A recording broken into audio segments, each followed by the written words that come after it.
Leitura de Marcos, capítulo 16, do 1º ao 8º versículo.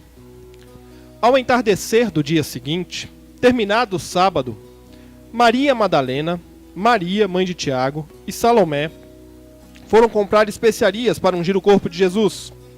No domingo de manhã, bem cedo, ao nascer do sol, elas foram ao túmulo. No caminho, perguntavam umas às outras: quem removerá para nós a pedra da entrada do túmulo? Mas, quando chegaram, foram verificar e viram que a pedra, que era muito grande, já havia sido removida. Ao entrarem no túmulo, viram um jovem vestido de branco sentado do lado direito. Ficaram assustadas, mas ele disse: não tenham medo, vocês procuram Jesus de Nazaré, que foi crucificado. Ele não está aqui, ressuscitou. Vejam, este é o lugar onde haviam colocado seu corpo. Agora vão e digam aos discípulos, incluindo Pedro, que Jesus vai adiante deles a Galiléia. Vocês o verão lá, como ele lhes disse. Trêmulas e desnorteadas, as mulheres fugiram do túmulo e não disseram coisa alguma a ninguém, pois estavam assustadas demais. Vamos orar? Senhor, nós te rendemos graças porque nesta noite temos a oportunidade de ler o teu evangelho e ler a boa nova da salvação de que Jesus ressuscitou. Neste momento, ó Pai, nós queremos pedir que os nossos ouvidos, nosso coração, a nossa mente sejam abertos, ó Pai, para a tua mensagem que será proclamada. É o que nós te pedimos em nome e por amor de Jesus. Amém. Iniciamos este mês de abril com o tema Vitória. E ao longo de 5 domingos nós vamos falar sobre as consequências do dia de hoje na vida do cristão. E o nosso primeiro tema é o tema da vitória sobre a morte. O texto que nós lemos é o final do Evangelho de Marcos. O capítulo 16 é o fechamento do Evangelho mais curto, mais objetivo e o primeiro Evangelho escrito e que permaneceu para nós até os dias de hoje. O último capítulo é a resposta à dor e ao sofrimento narrado no capítulo 15. E essa resposta é que ele ressuscitou. É ainda a apresentação de como Jesus apareceu e as instruções finais aos discípulos. E, posteriormente, a sua ascensão. A tarde do sábado indicava o fim do período de descanso para o judeu. E com a cidade cheia, devemos nos lembrar que nós estávamos no meio da festividade da Páscoa. Você vai se recordar que alguns domingos atrás nós pregamos sobre Jesus expulsar os vendedores do templo e falamos a quantidade de pessoas que havia em Jerusalém ali. Michel pregou no domingo passado sobre o domingo de Ramos e como haviam pessoas de toda parte ali em Jerusalém e eles estavam ali por conta das festividades da Páscoa. A cidade estava cheia de pessoas ali e, portanto, no sábado, final da tarde, vencido o período de descanso, cidade cheia, o que o comerciante faz? Abre as portas. Abre as portas. E é justamente por isso que essas 3 mulheres conseguem ir até um bazar e comprar ali especiarias para ungir Jesus. Muito provavelmente, como Jesus faleceu por volta das 3 horas da tarde da sexta-feira, muito provavelmente não havia dado tempo, antes das 6 horas, de fazer todos os procedimentos para se ungir o corpo de Jesus e para enterrá-lo. Então elas foram adquirir estes produtos. 3 mulheres, que segundo o relato de Marcos, lá no capítulo 15, essas mulheres estavam presentes ao pé da cruz. E elas se dirigem a um dos bazares da cidade para adquirir então essas especiarias para ungir o corpo de Jesus. Maria Madalena, Maria e Salomé. As 3 seguem para o túmulo, já no despontar do domingo. E ao chegarem lá, o túmulo não está fechado, mas o túmulo está aberto. O corpo, com certeza, estaria iniciando sua decomposição. No entanto, o corpo não estava lá. O túmulo estava vazio. E eu quero convidar você a, junto comigo, contemplar e voltar na sexta-feira e contemplar um pouco a imagem da sexta-feira. E nós vamos fazer isso através de uma poesia de Estênio Marços que eu vou ler para vocês, chamada O que Ninguém Viu. Que triste espetáculo é esse? Jesus agoniza, suspenso no alto. Milhares de anjos em volta da cruz, com espada luzentes, sem poder usá-las. Sufocam seu zelo, desabam no choro, ao verem Jesus debaixo da ira, da mão de justiça de seu próprio Pai. Eu vejo que os anjos caídos também se apresentam, milênios de ódio. O príncipe deles se vê invencível com ares de festa, celebra o tormento, espera orgulhoso o exato momento de um grito incontido de grande vitória, que julga alcançada sobre o Filho de Deus. Ah, mas eu vejo que a cena mudou. De repente essa cruz se tornou carruagem de fogo a voar, e Jesus em triunfo arrastando inimigos no ar. Ah, amarrados expõem pelos céus o inferno, a morte, os troféus. Despojou o valente e humilhou, cativeiro em correntes de todos, ele é o Senhor. É domingo de manhã, bem cedo. 3 mulheres chegam ao túmulo onde haviam posto Jesus. Mas ele não está ali, ele ressuscitou. Diante do túmulo vazio, não resta outra alternativa a não ser correr e proclamar. Qual tem sido a sua reação diante da ressurreição de Jesus? O pastor e teólogo escocês Hugh Ross McIntosh afirmou certa vez que cada sermão pregado deve ser um sermão pascal. E eu quero me apropriar de suas palavras para dizer que o nosso testemunho deve sempre ser o testemunho pascal, o testemunho da vitória da vida sobre a morte, do túmulo vazio, da proclamação sem demora. A vitória da vida sobre a morte traz consequências sobre nossas vidas. E vencida a morte, nós temos liberdade, temos consolo e temos vida eterna. E tais consequências nos dão uma missão de vida. E eu quero recorrer para falar destes 3 pontos, liberdade, consolo e vida eterna, a um texto de Rubem Alves, publicado há anos atrás pela editora Vozes, chamado Eu Creio na Ressurreição do Corpo. E nós vamos consultar alguns desses trechos. Vencida a morte, nós temos liberdade. Se Deus nos tivesse criado para a morte, seríamos apenas fulgurações efêmeras e tristes da vida e do amor, de início derrotadas. Suspiros inúteis, gestos vazios, palavras perdidas. Não! A promessa da vida florescia bem no meio do jardim.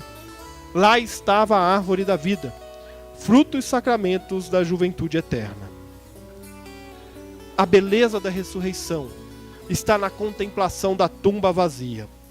Naquela tumba vazia estava configurada a beleza da obra de Deus, a liberdade definitiva dos laços da morte, o fim do pecado, o fim do erro, o começo da nova vida. Uma nova vida que se renova a cada manhã e que nós podemos dela partilhar com o nosso próximo. Eu não preciso ser sempre este ser errado que eu sou. Eu posso mudar. Meu próximo também não precisa ser este ser errado que ele é. Ele também pode mudar. Assim, nos dispondo a repensar e a recomeçar nossas vidas, nós ressurgimos para um novo amanhã. Um amanhã de vida, de desafios e batalhas cada vez mais difíceis, mas que nos levam a crescer como pessoas, a conhecer melhor a Deus, a encarar melhor os desafios que a vida nos apresenta. Quando o povo estava no Egito, vivendo sob um regime de servidão, eles viviam sem esperança, sem perspectivas. A vida lhes bastava por si só. Deus levantou um homem e sua família para mudar essa situação. E eles passaram por provas, por momentos difíceis. Experimentaram tristezas, rejeições, amarguras.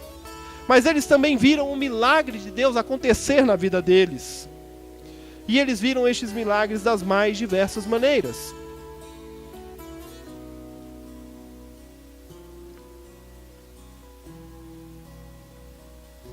Da mesma forma, quando Jesus veio, o povo estava sob opressão, desiludido e sem perspectivas.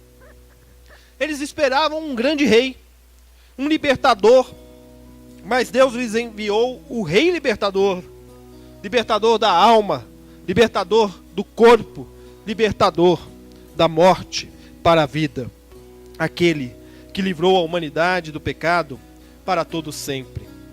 Hoje, mais de 2000 anos depois, temos a oportunidade de assumir os valores da Páscoa para as nossas vidas. Liberdade.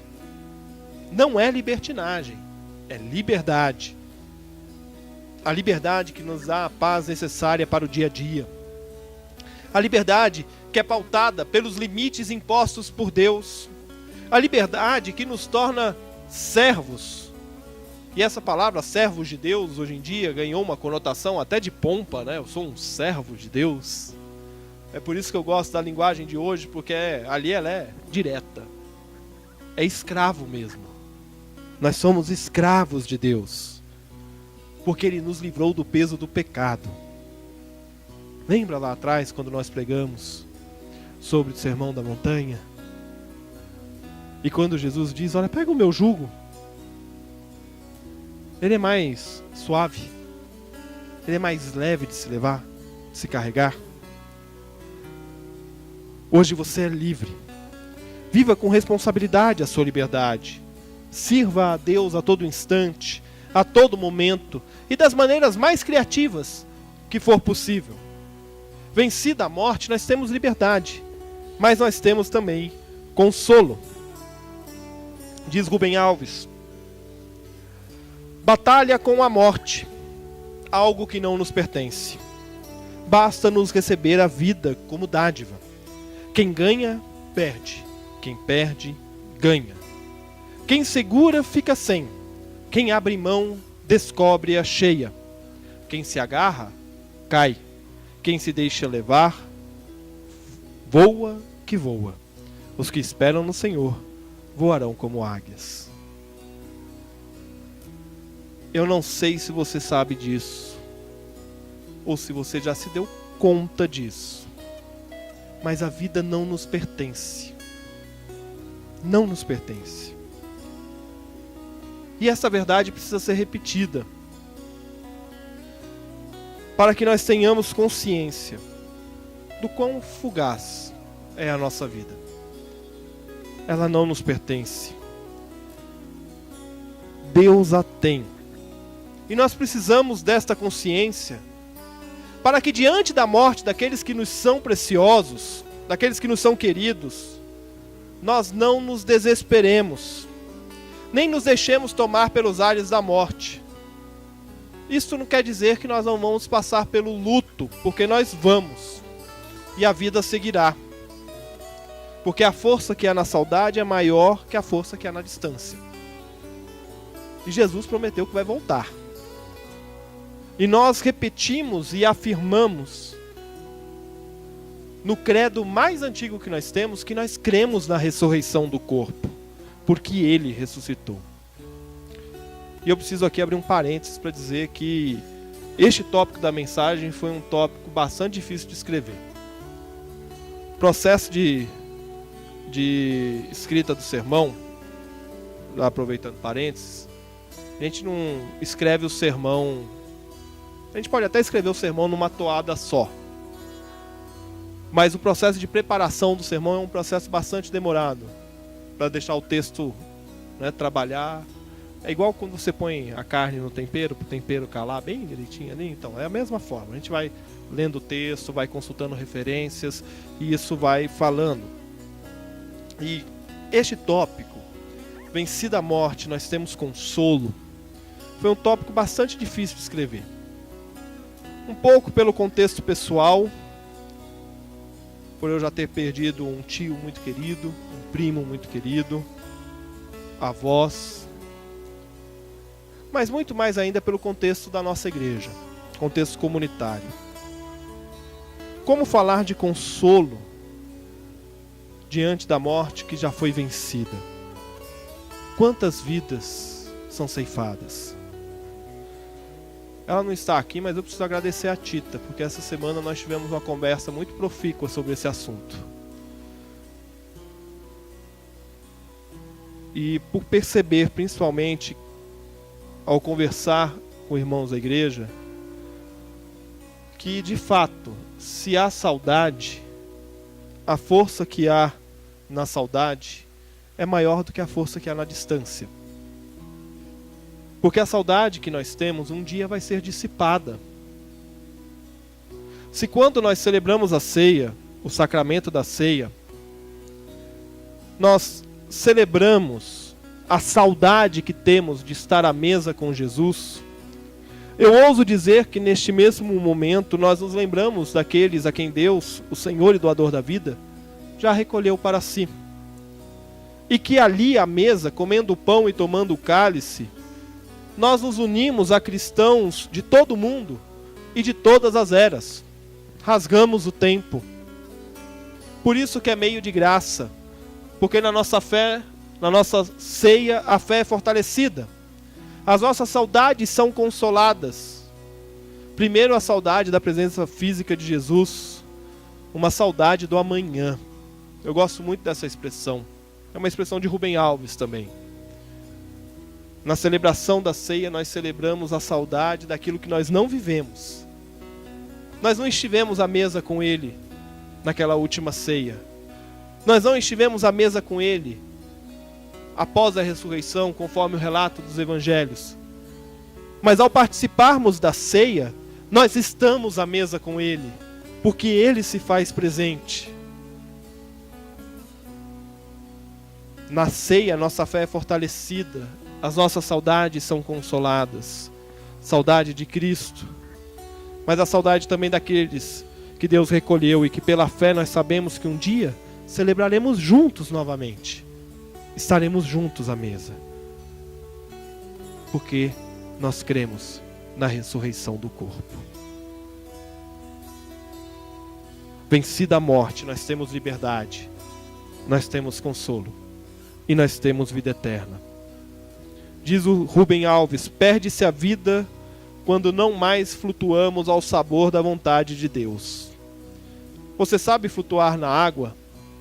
É necessário abandonar o corpo, amolecer tudo, crer que a água será amiga e deixarmos ir.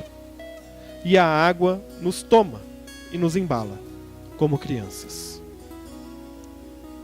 Talvez tenha soado estranho eu falar de saudade quando falei de consolo há pouco. Porque saudade tende a ser associada ao passado, ao que já foi. Mas nós, como cristãos, padecemos de uma saudade daquilo que ainda não vivemos plenamente, mas que nós sabemos que viveremos. E é essa saudade que nos move, que nos faz seguir adiante, nos faz amar mais, acolher mais, respeitar mais. Vencida a morte, nós temos vida eterna. E justamente da eternidade que nós sentimos falta, que nós temos saudade. Não é só saudade do jardim, da criação, mas é também e principalmente saudade da cidade celestial, da Nova Jerusalém, da vida eterna. E aqui nós precisamos de uma outra verdade que precisa ser repetida. A de que a vida eterna não é algo que nos estará reservado. A gente tende a falar da vida eterna usando o verbo no futuro. Está errado. Nós precisamos falar da vida eterna usando o verbo no presente. Porque nós já vivemos desde já. E a saudade que nós temos é a saudade da plenitude eterna, que ainda não experimentamos. Nós não almejamos a vida eterna. E aí isso precisa ficar muito claro para nós cristãos, porque isto muda a nossa perspectiva em relação à nossa existência e ao nosso papel diante dos nossos irmãos, dos nossos parentes, dos nossos amigos, da sociedade. Nós não almejamos a vida eterna. A vida eterna não é algo que eu estou esperando acontecer. A vida eterna já foi conquistada na cruz. E ela já foi consumada na ressurreição. A vida eterna é vivida hoje. O Espírito Santo é o sopro de Deus, gerador de vida. É o Espírito Santo que age nos cristãos, aproximando-os do Criador. Nós só experimentamos e só experimentaremos a plenitude dessa aproximação num termo teológico chamado parousia. E essa parousia é o dia que Jesus vai voltar. E nós devemos aguardar por isso, viver isso. Porque quando Ele vier, Ele virá trazendo a ressurreição para todos que lhe pertencem. E isto rompe com um pensamento que nós somos levados a ter e a reproduzir como certo, que há uma separação entre corpo e alma. Nós sabemos muito bem que ao morrermos, o corpo volta para a terra e a alma para Deus, porque a Ele pertence. É o que a Bíblia nos diz. Mas em Cristo, a criação não é redimida pela metade. O credo dos apóstolos e o testemunho dos evangelhos não diz que a alma de Jesus ressuscitou. Elas não chegaram diante do túmulo com a pedra aberta e se depararam com um corpo morto e um fantasminha flutuando, né? Não é esse o testemunho. O testemunho é da ressurreição do corpo. Nós cremos na ressurreição do corpo e nós cremos na vida eterna. O Dicionário Brasileiro de Teologia, quando fala sobre vida eterna, nos diz o seguinte: a esperança na ressurreição do corpo nos afasta da dicotomia corpo-alma no sentido grego e nos remete à inteireza do ser humano, com sua consciência de que pode prestar louvor e gratidão a Cristo pela salvação obtida. Não é apenas a alma, é tudo. Nós cremos na ressurreição do corpo. Vitória. Não existe meia vitória. Não existe vitória pela metade. A vitória é completa. Em Jesus nós somos mais que vencedores. Sim, esta é uma verdade com a qual nós vivemos. Não é apenas um jargão a ser repetido. Nós somos vencedores não pelos nossos méritos, mas pelos méritos daquele que entregou o seu único filho por amor ao mundo. Nós somos salvos e a vitória nos foi dada. Não a conquistamos, sequer a merecíamos, mas Jesus a conquistou na cruz e chama os seus para a vida verdadeira. A vitória da vida sobre a morte, a vida eterna. Por isso repetimos e reafirmamos o credo dos apóstolos, porque nós cremos na vitória. Vamos ler juntos? Todos juntos. Creio em Deus Pai, Todo-Poderoso, Criador dos céus e da terra, e em Jesus Cristo, seu único Filho, nosso Senhor, o qual foi concebido por obra do Espírito Santo, nasceu da Virgem Maria, padeceu sob o poder de Pôncio Pilatos, foi crucificado, morto e sepultado, desceu ao Hades, ressuscitou ao terceiro dia, subiu ao céu e está sentado à mão direita de Deus Pai Todo-Poderoso, donde há de vir para julgar os vivos e os mortos. Creio no Espírito Santo, na Santa Igreja Católica, na comunhão dos santos, na remissão dos pecados, na ressurreição do corpo e na vida eterna. Amém. Nós cremos na ressurreição do corpo. Se com ele morremos, com ele viveremos. A vitória é dada por Jesus. Hoje celebramos a vitória. Ela já foi conquistada.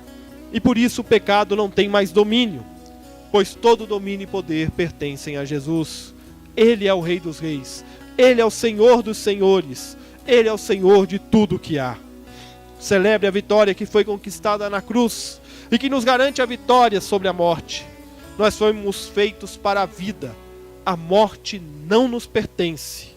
A morte é um mal que não nos cabe.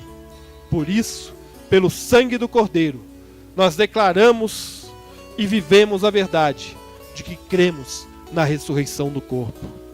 Há aqui uma responsabilidade que nos é legada, uma missão. Nós somos chamados a viver e proclamar a vitória sobre a morte. A missão é anunciar o Evangelho. Você sabe o que é o Evangelho?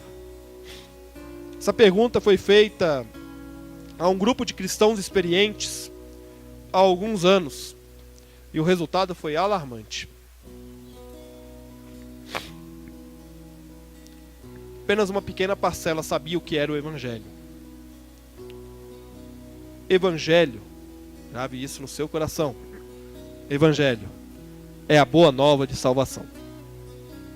E qual é a boa nova? Deus enviou o seu Filho ao mundo para que todo aquele que nele crê não pereça, mas tenha a vida eterna. Isso é o Evangelho. E a nossa missão, porque cremos na ressurreição do corpo e na vida eterna, a nossa missão é proclamar o Evangelho. É anunciar a boa nova que hoje, domingo da ressurreição, rememoramos e revivemos no partir do pão e no tomar do cálice. Nós somos vitoriosos, mas não por mérito nosso. Nós não somos vitoriosos sozinhos. Nós o somos pelo mérito de Jesus. E nós o somos juntamente com a comunidade dos salvos. Proclamemos o Evangelho. Vivamos vitoriosamente. E aguardemos, proclamando o Evangelho, a parousia, a volta de Jesus. Celebrar a ressurreição é dizer: Maranata, ora vem, Senhor Jesus. Que seja esse o desejo ardente do nosso coração como Igreja de Cristo. Para que o templo que nós estamos erguendo aqui fisicamente seja também erguido templo vivo de pessoas a proclamar o Evangelho. Por isso eu te desafio a domingo que vem, traga um convidado, traga uma amiga, traga um amigo, convide as pessoas para vir aqui, fale do Evangelho para elas, viva este Evangelho. Que Deus nos abençoe.